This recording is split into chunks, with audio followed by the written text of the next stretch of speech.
Hello students. आशा करती हूँ कि आप लोग इस लॉकडाउन के पीरियड में पढ़ाई अपने अच्छे से कर रहे होंगे। तो पिछली वीडियो से आगे बढ़ते हुए हम लोग अगले वीडियो में आते हैं, जो कि पिछला चैप्टर का ही अगला भाग है। पिछले चैप्टर में हम लोगों ने पढ़ा था कि भारतीय अर्थव्यवस्था में जितने भी काम काज होते हैं वो उसको कितने भागों में बांटा गया है। ठीक है, जिसमें कि कौन कौन से थे? प्राथमिक क्षेत्र की गतिविधि, द्वितीयक क्षेत्र की गतिविधि और तृतीयक क्षेत्र की गतिविधियाँ। अब देखते हैं इस चैप्टर में या फिर इस भाग में कि तीनों क्षेत्रकों की तुलना हम लोग कैसे करेंगे। ठीक है, तो अब देखते हैं तीनों तीनों क्षेत्रकों की तुलना। तो जितने भी प्राथमिक, द्वितीयक और तृतीयक क्षेत्रक हैं वो उनमें अलग अलग तरह के विविध प्रकार के उत्पादन कार्य होते हैं और जिसमें अधिक मात्रा में वस्तुओं और सेवाओं का उत्पादन होता है। और साथ ही इन क्षेत्रकों में काफ़ी अधिक संख्या में लोग वस्तुओं और सेवाओं के उत्पादन के लिए काम भी करते हैं। इसलिए अगले चरण में यह देखना है कि प्रत्येक क्षेत्रक में कितनी वस्तुएं और सेवाएं उत्पादित होती हैं और कितने लोग उस क्षेत्रक में काम करते हैं। ठीक है, मतलब कितने लोग काम कर रहे हैं, कितनी सेवाएं उत्पादित हो रही हैं। ठीक है, किसी भी अर्थव्यवस्था में कुल उत्पादन और रोजगार की दृष्टि से एक या अधिक क्षेत्रक प्रधान होते हैं, जबकि अन्य क्षेत्रक अपेक्षाकृत छोटे आकार के होते हैं। ठीक है, अब देखते हैं कि जो प्रत्येक क्षेत्रक में वस्तुओं का जो उत्पादन होता है और या फिर सेवाओं का उत्पादन होता है या फिर सेवाएं जो बनते हैं उसकी गणना हम लोग कैसे करेंगे, कुल उत्पादन कैसे निकालेंगे। ये तो काफ़ी कठिन काम है। तो ये काम जितना कठिन हम लोग सोचते हैं शायद उतना कठिन हम लोग के लिए है, लेकिन ये काम जिन लोग करते हैं उनके पास इसका एक फॉर्मूला है, उसी के हिसाब से वो लोग काम करते हैं। तो इसमें हम लोग इस समस्या की समाधान के लिए अर्थशास्त्रियों के पास एक सुझाव है कि वस्तु और सेवाओं की वास्तविक संख्याओं का योग करने के स्थान पर उसके मूल्य का उपयोग किया जाना चाहिए।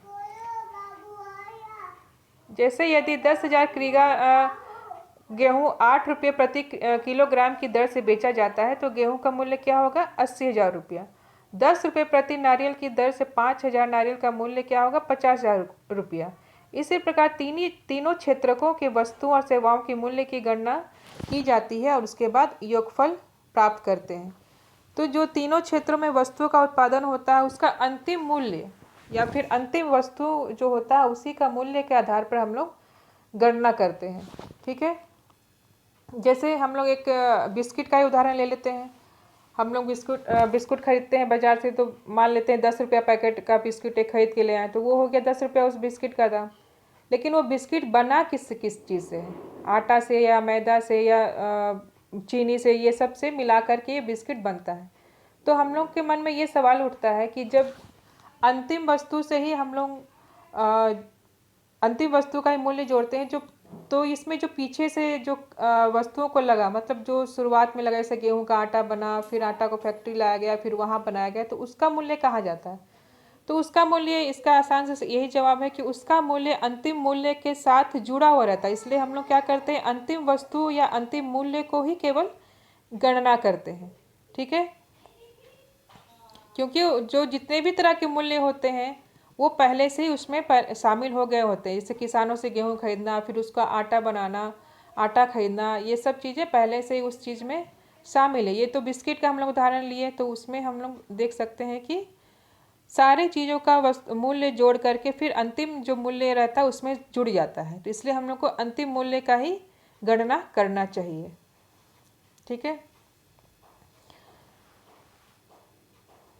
किसी विशेष वर्ष में प्रत्येक क्षेत्रक द्वारा उत्पादित अंतिम वस्तुओं और सेवाओं का मूल्य उस वर्ष में क्षेत्रक के कुल उत्पादन की जानकारी प्रदान करता है। मतलब जो अंतिम उत्पाद है या फिर अंतिम मूल्य है वही बताता है कि किस क्षेत्रक में कितना उत्पादन या कितना सेवा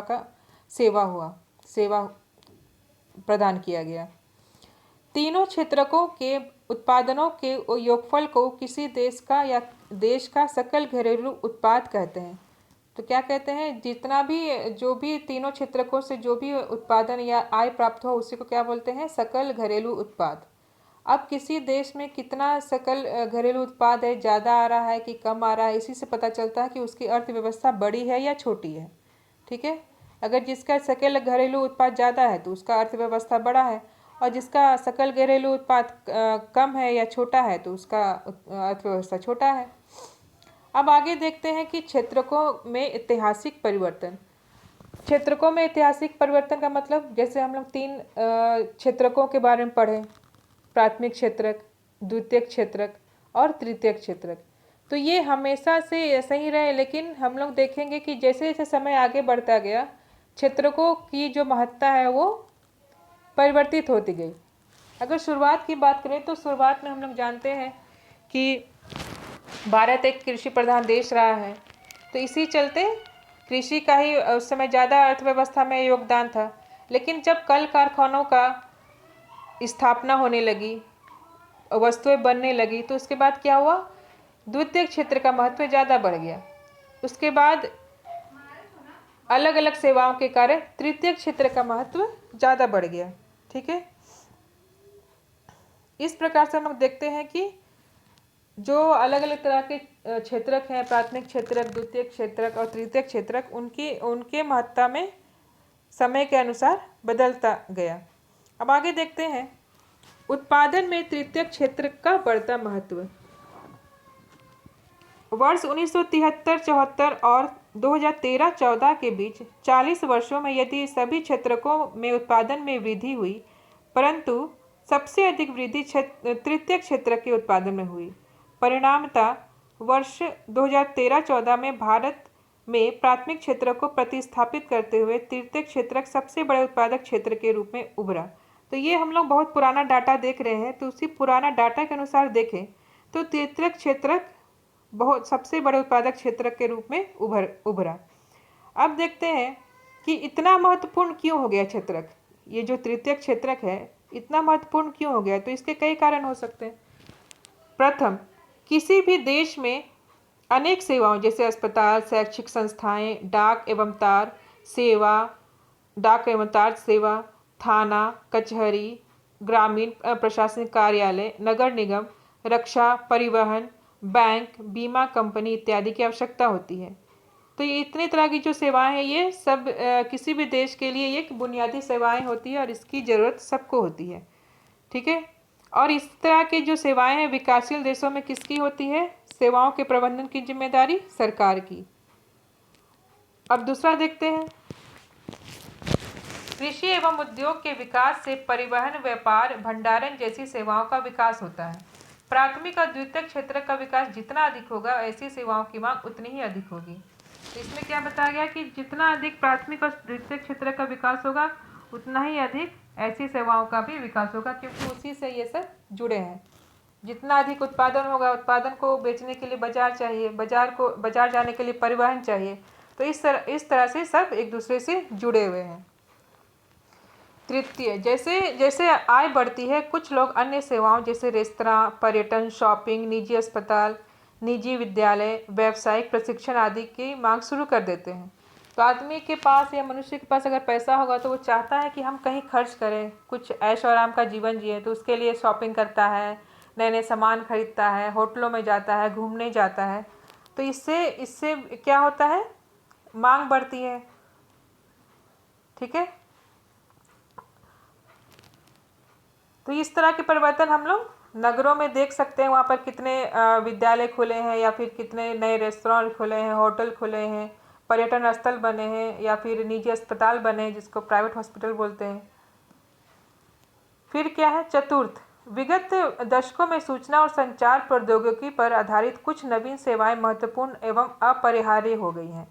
इन सेवाओं के उत्पादन में तीव्र वृद्धि हो रही है। तो इन जैसे जैसे मनुष्य आगे बढ़ रहा है तो उनकी तकनीकी ज्ञान भी आगे बढ़ रहा है, तकनीक का ज़्यादा उपयोग कर रहे, संचार सेवाओं का ज़्यादा उपयोग कर रहे हैं। ठीक है, इसको फिर हम लोग आगे पढ़ेंगे। फिर हम लोग ये भी देखते हैं कि हम लोग पढ़ तो रहे हैं कि तृतीय क्षेत्र का उत्पादन क्षेत्र काफ़ी बढ़ गया है, लेकिन तृतीय क्षेत्र में भी सभी सेवाओं में समान रूप से समृद्धि नहीं हो रही है। भारत में सेवा क्षेत्र कई तरह के लोगों को नियोजित करते हैं। तो हमारे देश में जो भी सेवा क्षेत्र के अंतर्गत आते हैं तो वो अनेक तरह की सेवाओं लोगों को नियोजित करते हैं। एक और उन सेवाओं की संख्या सीमित है जिसमें अत्यंत कुशल और शिक्षित श्रमिकों को रोजगार मिलता है। मतलब वैसी सेवाएं जिसमें मतलब वैसे लोगों के लिए जो ज़्यादा कुशल है, ज़्यादा योग्य है, तो वैसी सेवाएं बहुत कम हैं। दूसरी ओर बहुत अधिक संख्या में लोग छोटी दुकानों, मरम्मत कार्यों, परिवहन जैसी सेवाओं में लगे हुए हैं। वे लोग बड़ी मुश्किल से जीविका निर्वाह कर पाते हैं और वे इन सेवाओं में इसलिए लगे हुए हैं क्योंकि उनके पास कोई अन्य वैकल्पिक अवसर नहीं है। इस कारण सेवा क्षेत्र के केवल कुछ भागों का ही महत्व बढ़ रहा है। ठीक है, अब इसके बारे में हम लोग अगले खंड में पढ़ेंगे। तो सेवा क्षेत्र में भी हम लोग क्या देख रहे हैं कि कुछ लोग जो अच्छे काम हैं, अच्छे कामों में यानी कि जो जिसका भविष्य सुरक्षित है, जिसमें अच्छा सैलरी है, उसमें कम लोग लगे हैं। लेकिन जिनमें भविष्य सुरक्षित नहीं है, कम पैसा मिलता है, तो उन लोगों में वैसे जगहों पर कम लोग, बहुत अधिक लोग लगे हुए हैं। क्यों लगे हुए? क्योंकि उनके पास दूसरा कोई काम नहीं है। तो ये जो तृतीयक क्षेत्रक में भी हम लोग देखेंगे, सेवाओं में अलग अलग तरह से लोग लगे हुए हैं। अब आगे देखते हैं अधिकांश लोग कहाँ नियोजित है। तो इसमें हम लोग ये देख लेंगे, अधिकांश लोग ज़्यादातर प्राथमिक क्षेत्रक में लगे हुए हैं। लेकिन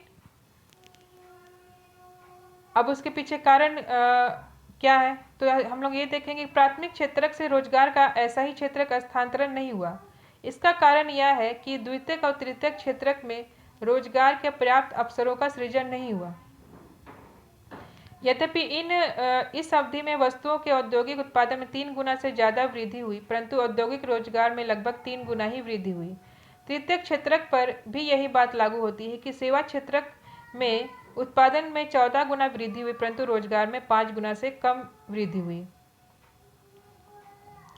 तो द्वितीयक और तृतीयक क्षेत्रक में कम रोजगार के सृजन के कारण ज़्यादातर लोग कहाँ नियोजित है? प्राथमिक क्षेत्रक में। ठीक है, और सबसे ज़्यादा लोग प्राथमिक क्षेत्रक में नियोजित है, लेकिन उनका सकल घरेलू उत्पाद में योगदान बहुत ही कम है।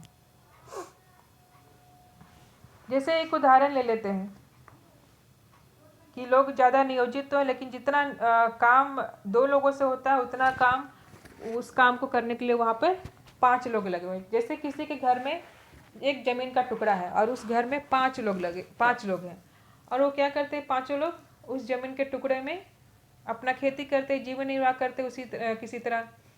अगर उस 5 व्यक्ति में से 3 व्यक्ति को हटा भी दिया जाए तो 2 व्यक्ति भी उस जमीन के टुकड़े पर काम कर सकता है, लेकिन इनकी मजबूरी है कि वो 5 लोग उसमें लगे हुए हैं क्योंकि उनके पास दूसरा कोई काम नहीं है। तो इस तरह के ये क्या कहलाती है? एक अल्प बेरोजगारी या फिर छिपी हुई बेरोजगारी। उसमें हम लोग को लग तो रहा है कि 5 लोग काम कर रहे हैं, लेकिन अगर 5 को में से 2 को या 3 को हटा भी दिया जाए तब भी उस जमीन से उतना ही उत्पादन होगा जितना कि 5 लोग उत्पादन कर रहे थे। तो इस तरह के बेरोजगारी को क्या कहते हैं? अल्प बेरोजगारी या फिर छिपी हुई बेरोजगारी। एक खुली बेरोजगारी होती है जिसमें कि पता चलता है कि हाँ, ये लोग बेरोजगार हैं, इनके पास कोई काम नहीं है। लेकिन ये अल्प बेरोजगारी में क्या होता है? पता भी नहीं चलता और लोग बेरोजगार भी हो जाते हैं। अगर इसके जगह पर ऐसा हो कि इसमें से 2 लोग किसी और दूसरे खेत में जाकर काम करने लगे, तो ऐसे क्या होगा कि घर की आमदनी भी बढ़ेगी। उनका जो अपना जमीन के टुकड़े पर जो काम हो रहा है वो तो काम होगा ही, लेकिन 2 लोग जो अलग से काम करने गए उनका भी फिर अलग से आमदनी हो जाएगा, तो इससे घर की आमदनी बढ़ जाएगी। ठीक है, तो इस तरह के जो किसान है हमारे देश में लाखों की संख्या है और इनकी परेशानी अभी भी कम नहीं हुई है। अभी भी उनके पास कोई काम अलग से नहीं है। इसके चलते ही क्या हो रहा है कि लोग जहाँ पर कम व्यक्ति से काम होगा वहाँ पर अधिक व्यक्ति मिलकर काम कर रहे हैं। अब इस तरह की बेरोजगारी दूसरे क्षेत्रों में भी हो सकती है। जैसे कि हम लोग शहरी क्षेत्रों में देखते हैं बहुत सारे अनियमित श्रमिक हैं जो कि क्या है कि साल में कुछ दिन काम मिलता है, कुछ दिन नहीं मिलता, ऐसे ही बैठे रहते हैं। ठीक है, उसी प्रकार सेवा क्षेत्र में भी हम लोग देख सकते हैं कि सड़कों पर ठेला खींचते हैं और कुछ चीज़ें वो बेचते हैं, लेकिन ठेला खींचने और चीज़ें बेचने से उनको दिन भर लगे रहते हैं, लेकिन उतनी आमदनी जितना उनको होना चाहिए वो नहीं हो पाता है। और वो सब काम वो इसलिए कर रहे हैं क्योंकि उनके पास कोई और काम ही नहीं है या फिर उनके पास कोई बेहतर अवसर ही नहीं है। अब हम लोग देखते हैं कि अतिरिक्त रोजगार का सृजन कैसे हो। तो अतिरिक्त रोजगार का सृजन करने के लिए सरकार को ही कुछ न कुछ उपाय करना होगा। जैसे खेत में ही अगर अगर खेती की ही बात करें तो खेती की बात में अगर हम सिंचाई की व्यवस्था करें या फिर बांध बनाने का व्यवस्था करें गांव में, तो इससे क्या होगा, नए नए रोजगार सृजित होंगे। फिर लोगों के पास अगर सिंचाई की व्यवस्था हो जाएगी तो उनको खेती अच्छी से होगी, खेती से फसल अच्छा होगा, फसल को फिर बाजारों तक पहुंचाने के लिए परिवहन की आवश्यकता होगी। उससे भी क्या होगा, नए नए रोजगार सृजित होंगे। ठीक है।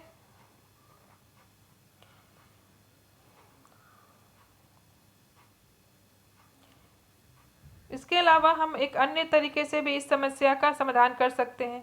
वह तरीका अर्ध ग्रामीण क्षेत्रों में उन उद्योगों और सेवाओं की पहचान करना जिनसे जहां बहुत अधिक लोग नियोजित किए जा सके। ठीक है। अर्ध ग्रामीण क्षेत्रों में मतलब उन जैसे वैसे क्षेत्र, उन सेवाओं का ध्यान रखना या फिर उन सेवाओं की खोज करना जहाँ पर अधिक से अधिक लोग नियोजित किए जा सकते हैं। जैसे कि मान लेते हैं कि अनेक किसान अरहर और मटर उपजाने का निर्णय लेते हैं। इनकी वसूली और प्रसंस्करण के लिए तथा शहरों में विक्रय करने के लिए दाल मिल की स्थापना एक ऐसा ही उदाहरण है। तो एक इजी सा एग्जाम्पल है कि मान लेते हैं कोई दाल उगाना चाहता है, मटर उगाना चाहता है, तो उसके के लिए प्रसंस्करण के लिए दाल मिल की स्थापना करने से क्या होगा, लोगों को रोजगार मिलेगा। शीत भंडारण गृहों के खुलने से किसानों को एक अवसर मिलेगा कि वे अपने आलू और प्याज जैसे उत्पादों का भंडारण कर सकें, अच्छी कीमत पर मिलने पर बेच सकें। तो अगर किसानों के पास भंडारे की व्यवस्था हो जाए तो वो क्या करेंगे, जब अपने जो आलू प्याज उसको रखेंगे और उसके बाद जब सही समय आएगा कि हाँ अब मूल्य बढ़ गया तो अपने सामानों को वो बेच करके अधिक मुनाफा कमा सकते हैं। ठीक है। तो इस प्रकार बहुत सारे सेवाओं में या फिर बहुत सारे फसलों का भंडारण करके या फिर अलग अलग तरह के उपायों को कर करके क्या कर सकते हैं, इसकी समस्या को दूर कर सकते हैं। इसके अलावा हम लोग सबसे अच्छा उदाहरण हम लोग लेते हैं शिक्षा का। आज भी हमारे देश में अधिकांश बच्चे या बहुत सारे बच्चे स्कूलों से बाहर हैं। इसके पीछे कारण या तो घरों में है या फिर वो कहीं ना कहीं काम पे लगे हुए हैं। अगर इन बच्चों को ध्यान में रखकर स्कूल खोला जाए तो स्कूल खोलने के लिए शिक्षक की आवश्यकता होगी, संसाधनों की आवश्यकता होगी, तो इन सब से भी क्या होगा, रोजगार का सृजन होगा। ठीक है। अब आगे देखते हैं, प्रत्येक राज्य या प्रदेश में जहां निवासियों की आय और उनके रोजगार में वृद्धि करने की संभावना होती है, यह पर्यटन अथवा क्षेत्रीय शिल्प उद्योग और सूचना प्रौद्योगिकी जैसी नवीन सेवाओं के माध्यम से हो सकता है। इनमें से कुछ के लिए समुचित योजना एवं सरकारी सहायता की आवश्यकता होगी। उदाहरण के लिए योजना आयोग के अध्ययन के अनुसार यदि पर्यटन क्षेत्र में सुधार होता है तो हम प्रतिवर्ष 35 लाख से अधिक लोगों को अतिरिक्त रोजगार प्रदान कर सकते हैं। मतलब कि हर क्षेत्र में तो चाहे हम लोग अगर सही से काम करें तो बहुत सारा रोजगार उत्पन्न हो सकता है, यहाँ तक कि पर्यटन के क्षेत्र में भी। ठीक है। लेकिन इन सब जो भी काम है, जो भी काम की बातें की जा रही है कि हाँ ये सब काम करने से रोजगार होगा, बहुत सारे रोजगार लोगों को रोजगार मिलेगा, ये सब लंबा काम है। लेकिन छोटी अवधि के लिए हमें कुछ द्रुत उपायों की जरूरत है जो कि तुरंत जिस पर काम किया जा सके। तो इसे ध्यान में रखते हुए केंद्र सरकार ने अभी भारत के लगभग 625 जिलों में काम का अधिकार लागू करने के लिए कानून बनाया है। इसे महात्मा गांधी राष्ट्रीय ग्रामीण रोजगार अधिनियम 2005 कहते हैं।